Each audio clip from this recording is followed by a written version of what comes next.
Fumaça das queimadas da Amazônia já se espalha por São Paulo, Rio de Janeiro e mais 8 estados. E você vai ver ainda. Vacina brasileira contra a Mpox está próxima de começar a última etapa. A arrecadação federal bate recorde no mês de julho, com mais de 200 bilhões de reais. E ainda, adeus calorão. Frente fria com rajadas de vento derruba as temperaturas neste fim de semana em boa parte do país. Essas e outras notícias você confere a partir de agora. Olá, bom dia. Seja muito bem-vindo ao Redação Hit, edição manhã. Agora são 11 horas e 35 minutos. Neste momento, nós chegamos ao vivo com as principais notícias do Brasil e do mundo. Hoje é sexta-feira, 23 de agosto. A vacina brasileira contra a Mpox está próxima de começar a última etapa, com testes em humanos. A dose do imunizante utiliza um vírus enfraquecido. Vamos ver. O Centro de Tecnologia de Vacinas da Universidade Federal de Minas Gerais informou estar próximo de iniciar os testes em humanos. A equipe está produzindo o chamado Dossiê de Desenvolvimento Clínico de Medicamento para enviar à Agência Nacional de Vigilância Sanitária e, assim, receber o sinal verde para a última etapa. O imunizante brasileiro ganhou maior projeção depois que a Mpox foi declarada pela Organização Mundial da Saúde emergência em saúde pública de importância internacional. A vacina nacional já vinha sendo desenvolvida há 2 anos, desde a primeira emergência global provocada pela doença. De acordo com pesquisadores da Universidade Mineira, a vacina já demonstrou ser protetora e esterilizante. A dose brasileira utiliza um vírus atenuado e não replicativo, o que torna o imunizante extremamente seguro, inclusive para uso entre imunossuprimidos e gestantes. Os testes iniciais da vacina, segundo a universidade, apresentaram bons resultados, demonstrando indução de neutralizantes, resposta celular e resposta robusta contra a doença. O Ministério da Ciência, Tecnologia e Inovação informou que o imunizante nacional contra a Mpox figura como uma das prioridades da Rede Vírus, Comitê de Especialistas em Virologia. O grupo foi criado para o desenvolvimento de diagnósticos, tratamentos, vacinas e produção de conteúdo sobre vírus emergentes no Brasil. Vamos continuar acompanhando então. E olha, a arrecadação federal bateu recorde no mês de julho. De acordo com a Receita Federal, somaram mais de 230 bilhões de reais, com impostos e contribuições. Em julho, a arrecadação do governo atingiu o maior valor da história para o mês dos últimos 30 anos. Segundo dados da Receita Federal, totalizaram 231 bilhões de reais. O maior valor para o mês desde 1994 e o segundo maior deste ano, atrás apenas de janeiro, que chegou a 280 bilhões de reais. O resultado representa um crescimento real de 9,5%. No primeiro semestre, o embolso de 1,3 trilhão do governo superou em 13% o resultado obtido no mesmo intervalo do ano passado e também representou a maior arrecadação da história para o período. Ao justificar o aumento da arrecadação, a Receita menciona o retorno da tributação do PIS/COFINS sobre combustíveis, a tributação dos fundos exclusivos e a atualização de bens e direitos no exterior. A melhora da atividade econômica ajuda a explicar a arrecadação. Foram registrados crescimentos da produção industrial, nas vendas de bens e serviços que contribuíram para o desempenho arrecadatório.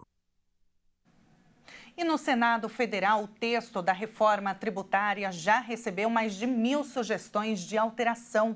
Este foi o maior número já apresentado a um projeto desde o início da atual legislatura, no ano passado. A maioria dos parlamentares defende que a matéria precisa de mais tempo para discussão e análise. O governo esperava que o texto fosse aprovado no Senado ainda no segundo semestre. Mas líderes partidários pedem a retirada do regime de urgência da proposta, que impõe um prazo de 45 dias para a análise do texto em cada uma das casas do Congresso Nacional, sob pena de trancamento da pauta. Atualmente, A matéria está em discussão nas comissões do Senado. O relator da matéria, senador Eduardo Braga, já sinalizou que pretende alterar pontos do texto aprovado pela Câmara dos Deputados. O projeto, que regulamenta a principal parte da reforma tributária, prevê a unificação de 5 tributos em uma única cobrança, a partir de 2033. Essa cobrança, chamado de IVA, Imposto sobre Valor Agregado, será dividida em 2 níveis: a contribuição sobre bens e serviços no âmbito federal e o Imposto sobre Bens e Serviços, no nível estadual e municipal, que juntos teriam alíquota de 26,5%.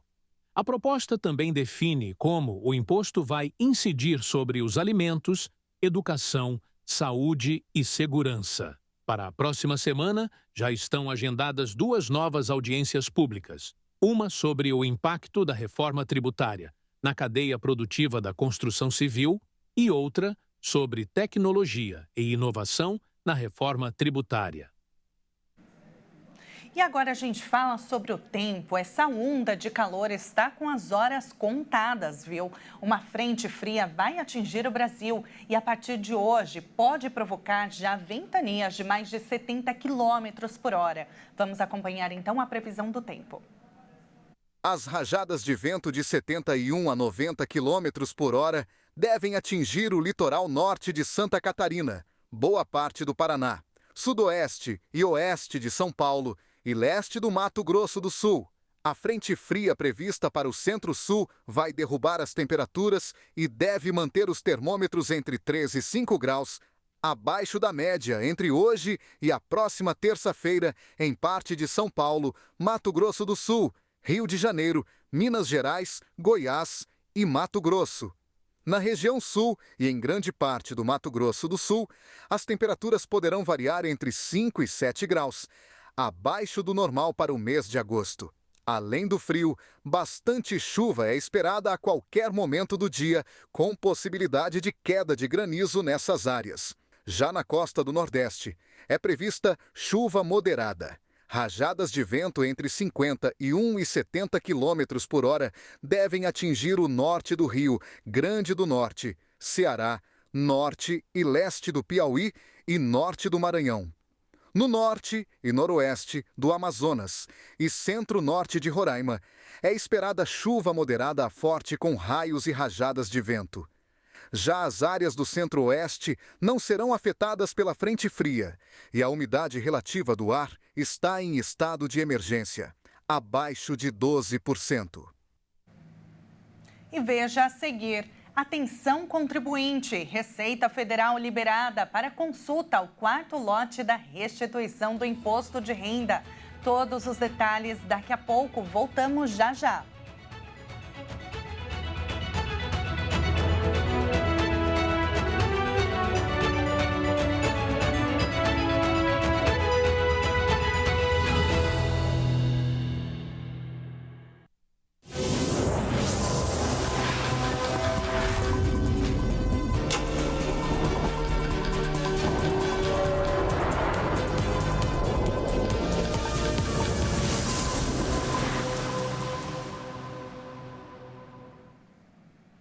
E nós estamos de volta pelo horário de Brasília, agora são 11 horas e 44 minutos.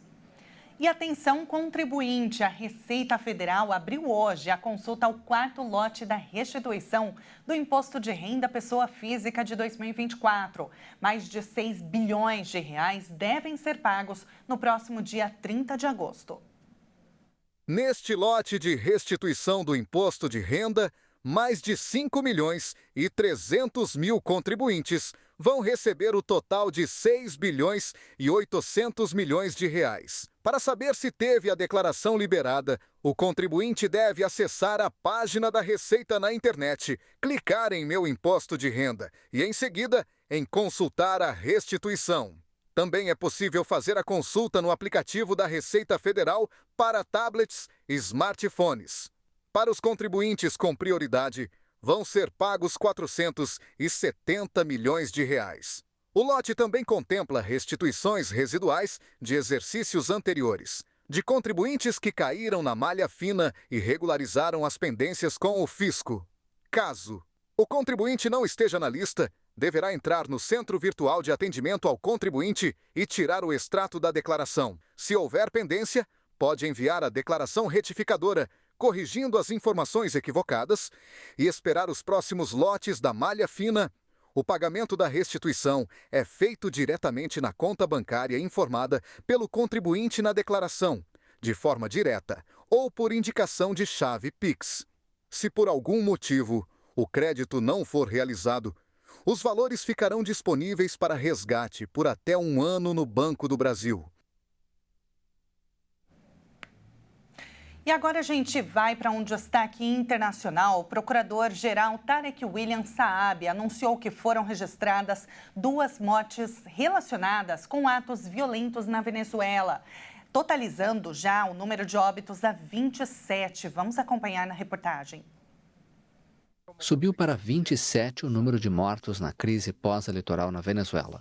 O dado foi divulgado pelo procurador-geral Tarek William. Trata-se de 2 motorizados, cujas mortes estão sob investigação do Ministério Público, afirmou o procurador à televisão estatal sem dar mais detalhes. Nos dias anteriores, o procurador havia responsabilizado a oposição por essas mortes, a maioria ocorrida nos protestos desencadeados contra a reeleição de Maduro em 28 de julho, que também deixaram quase 200 feridos e mais de 2.400 detidos. O Conselho Nacional Eleitoral da Venezuela proclamou Maduro como vencedor da eleição com 52% dos votos, contra 43% para seu principal rival, Edmundo Urrutia, sem apresentar os detalhes da apuração, alegando que o sistema de votação foi hackeado. Mas a oposição denunciou fraude e afirmou ter provas que comprovam sua vitória. Os questionamentos levaram Maduro ao Tribunal Supremo de Justiça, pró-governo, para resolver as denúncias. O Tribunal Superior respondeu nesta quinta-feira validando sua reeleição para um 3º mandato de 6 anos até 2031. Maduro denuncia González Urrutia e a líder da oposição, Maria Corina Machado, como arquitetos de uma tentativa de golpe de Estado e solicitou a prisão de ambos, apesar de não existir um mandado de prisão. E agora a gente volta a falar sobre o Brasil. A fumaça das queimadas da Amazônia já se espalha por 10 estados. E somada à baixa umidade por causa do tempo seco, fica ainda pior para respirar. A densa camada que vem cobrindo o céu vem das chamas da Amazônia, que registra o maior número de focos de fogo em 17 anos. A fumaça se soma com a seca que castiga mais de 1.000 cidades brasileiras, piorando ainda mais a qualidade do ar. Esse volume de fumaça ainda se soma a que vem do Pantanal, de Rondônia com a queimada no Parque Guajará-Mirim, há 1 mês, e da Bolívia, formando uma densa camada cinza na atmosfera que é arrastada para o restante do país, formando um corredor de fumaça. A seca que serve como ignição para os focos de incêndio, somando-se às queimadas ilegais, causam mais problemas no ar. Geralmente, a estiagem acontece de agosto a outubro, mas o pico acontece em setembro, quando sentimos mais os impactos. Mas meteorologistas explicam que ela chegou antes do previsto, ainda em julho. Segundo especialistas, toda essa fumaça que cobre as florestas está viajando milhares de quilômetros e afeta 10 estados. Além do Amazonas, a fumaça chega ao Acre, Rondônia, Mato Grosso do Sul, parte de Minas Gerais e de São Paulo, oeste do Paraná, Santa Catarina e Rio Grande do Sul. A previsão é que o volume de fumaça piore com o vento frio que traz a frente fria do fim de semana. O ar frio deve comprimir a fumaça, fazendo com que ela chegue mais rápido ao restante do mapa. Tá bem complicado mesmo, né, gente? E olha, mudando de assunto, 18 universidades brasileiras estão no ranking das melhores do mundo de Xangai. O Brasil é o líder da América Latina em número de instituições reconhecidas mundialmente. O Brasil reafirma sua posição de destaque no cenário acadêmico global. O ranking de Xangai deste ano, conhecido como Academic Ranking of World Universities. O ranking de Xangai é conhecido por sua rigorosa metodologia de avaliação, e as universidades brasileiras demonstraram que são capazes de competir em pé de igualdade com as melhores do mundo. Dessa vez, o ranking elencou 18 universidades brasileiras entre as melhores do mundo, Com isso, o país, o líder da América Latina, em número de instituições reconhecidas. Entre as universidades brasileiras classificadas, 15 são federais e 3 estaduais. Entre elas, destacamos as universidades federais do Rio Grande do Sul, de Minas Gerais, do Rio de Janeiro, do Paraná, de Santa Catarina e de São Paulo. Além disso, universidades estaduais também marcaram presença na lista: a USP, Unesp e a Unicamp. Embora o Brasil tenha conquistado uma posição de destaque, o topo do ranking continua sendo dominado por universidades americanas. Neste ano, as 3 primeiras posições foram ocupadas por Harvard University, Stanford University e Massachusetts Institute of Technology. E agora o assunto é relacionado a esporte. A Caixa Econômica Federal anunciou que vai dobrar o patrocínio a atletas. É uma intenção de estimular os jovens na prática esportiva. O presidente da Caixa, Carlos Vieira, afirmou que o valor vai ser, no mínimo, duplicado no próximo ano. Ele disse que a empresa está em negociações importantes envolvendo a questão dos esportes olímpicos. De acordo com o executivo, os recursos para o esporte virão não apenas das loterias, mas também do braço financeiro do banco. A Caixa já é um dos principais patrocinadores do time de ginástica brasileiro. Para ele, investir no esporte é uma forma também de gerar cidadania e de uma percepção positiva em relação às próprias pessoas, à sociedade e à instituição. Ele acrescentou que o esporte tem importância na vida de todos nós para o bem-estar e para a saúde física e mental das pessoas. De acordo com a Caixa, 1/3 dos medalhistas das Olimpíadas deste ano eram de esportes patrocinados pela Caixa.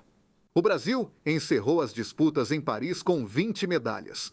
No segundo trimestre do ano, as loterias arrecadaram 6 bilhões de reais, crescimento de 16% em 12 meses. A Caixa teve um lucro líquido de 3 bilhões e 300 milhões no período, alta anual de 27%. O resultado é fruto de uma alta nas concessões de crédito em meio à queda na inadimplência. E no Redação Hit desta sexta-feira, nós vamos conhecer um pouquinho da cidade de Veneza, na Itália. Veneza é um conjunto de centenas de ilhas unidas através de pontes. Antigamente, os habitantes sobreviviam da pesca e da extração de sal. A cidade tem um cenário tão bonito, surpreendente e diferente, que simplesmente andar por suas ruas, atravessar suas pontes e admirar sua paisagem já é a grande atração. E falando da gastronomia, além da massa, pratos conhecidos por todos, a gastronomia de Veneza está fortemente unida ao mar. Peixe e frutos do mar Adriático são de grande qualidade. É realmente lindo e por isso que nós vamos agora com uma câmera ao vivo com vista da Ponte da Constituição, que é super famosa por Veneza. Saindo então do Estúdio Hit, vamos para a Itália, na Europa. E olha, algumas curiosidades. A Ponte da Constituição é uma ponte da cidade de Veneza que foi aberta em 2008. Inicialmente conhecida como Quarta Ponte sobre o Canal Grande ou Ponte de Calatrava. A cidade, ela conquistou seu lugar entre os destinos mais cativantes do mundo. E olha, em 1987, ela foi apontada como o primeiro patrimônio mundial da Unesco. E uma outra curiosidade, por lá não há carros, viu? As ruas, elas são muito estreitas e destinadas apenas a pedestres. Por isso, a melhor forma de se locomover e conhecer melhor Veneza é a pé ou, claro, de barco. E com essas imagens, encerramos esta edição. Muito obrigada pela sua companhia, uma excelente sexta-feira para você e um ótimo fim de semana. Tchau, tchau.